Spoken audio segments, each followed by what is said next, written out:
Scan for SOVI and straight A's only. Let's go!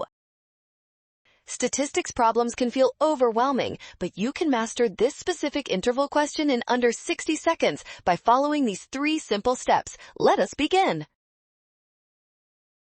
First, identify the goal. We are measuring caret length, which is a quantitative variable. We want to estimate the population mean length, not a proportion or a sample mean. Boom! Since we are using the sample standard deviation to estimate the population standard deviation, we must use the t-distribution. Z-intervals are only for known population standard deviations. You got this. Combining these, we need a one-sample t-interval for a population mean. This matches option A, as it correctly identifies the parameter we are estimating. Let us go, team!